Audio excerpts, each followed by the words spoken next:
नमस्कार welcome to my channel. आमी हाঁসের মাংস রান্না করব। অনেকেই আছে হাঁসের মাংস পছন্দ করে না। আমাদের বাড়িতেই মাঝে মধ্যে হয়ে থাকে রান্না হাঁসের মাংস। আমাদের সকলেরই প্রিয় হাঁসের মাংস। আমি কিভাবে হাঁসের মাংস রান্না করব তোমাদের কাছে শেয়ার করব। আশা করি সকলেরই ভালো লাগবে। ভিডিওটা না টেনে সম্পূর্ণ দেখার অনুরোধ রইল। আমি 2 টুকরো আদা কেটে নিয়েছি, গোটা ধনে, জিরা, রসুনটাকে আমি খোসা ছাড়িয়ে নিয়েছি। 10-12টা শুকনো লঙ্কা দেব। আমি শুকনো লঙ্কাকে জলে ভিজিয়ে রেখেছিলাম।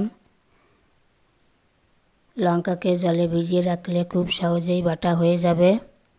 হাঁসের মাংস ধনে বাটা অথবা পাউডার দিলেই খুবই ভালো লাগবে। দিতেই হবে ধনে পাউডার অথবা ধনে বাটা। আমি এখন সব মশলাকে শিলনোড়াতে বেটে নেব। দেখো বন্ধুরা, মশলাগুলোকে বাটা হয়ে গেছে। হাতে বাটা মশলা রান্না সবসময় খেতে ভালো লাগে। সব মশলাকে আমি বাটিতে রেখে দিয়েছি। কড়াই গরম হয়ে গেছে। অল্প অল্প করে গোটা ধনে, জিরা, গরম মশলা গোটা শুকনো কড়াইতে আমি 1 পিস শুকনো লঙ্কা দিয়ে ভেজে তুলে নিতে হবে। আমি ওই ভাজা মশলাকে মাংস রান্না হয়ে গেলে নামিয়ে নেওয়ার আগে ব্যবহার করব। কড়াইতে তেল গরম হয়ে গেছে। আলু ভেজে নেব।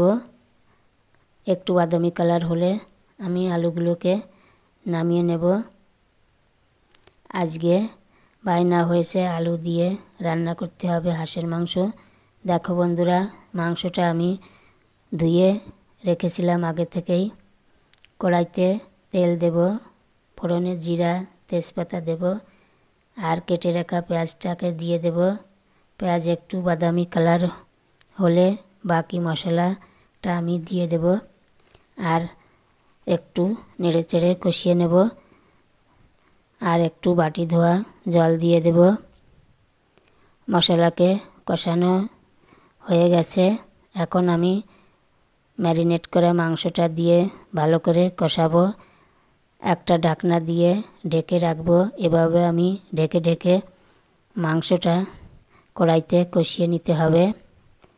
হাঁসের মাংস অনেক সময় ধরে কষানো লাগবে, না হলে মাংস সহজে গলবে না, খেতেও ভালো লাগবে না।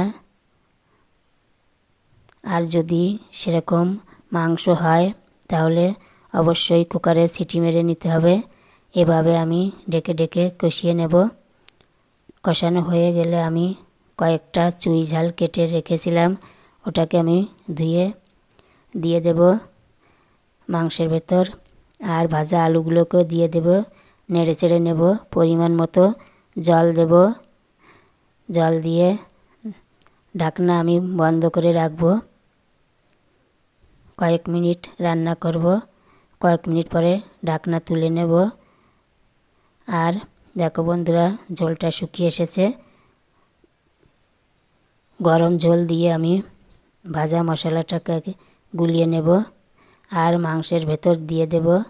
দিয়ে ভালো করে মিশিয়ে নেব। ভাজা মশলা প্রথমে দিলে সুগন্ধ থাকবে না। মশলার গ্রেভিটা শুকিয়ে এসেছে। লবণ দেখে নিতে হবে। আমি আলু তুলে রেখেছিলাম, আলুটা গলে গিয়েছিল। আমি এখন আলুটাকে দিয়ে দেব আর গ্যাস বন্ধ করে ঢেকে রাখব 2 থেকে 3 মিনিট মতো। 2-3 মিনিট পরে দেখো বন্ধুরা, ঢাকনা তুলে নিয়েছি। তেল ছেড়ে দিয়েছে মাংস থেকে। কত সুন্দর হয়েছে, খেতে বেশ ভালোই লাগবে গরম গরম ভাত দিয়ে। আমার রেসিপিটা যদি ভালো লেগে থাকে তাহলে লাইক, কমেন্ট ও শেয়ার করবে। আর যদি ভিডিওটা ভালো লেগে থাকে তাহলে সাবস্ক্রাইব করে সহযোগিতা করতে পারো। ধন্যবাদ।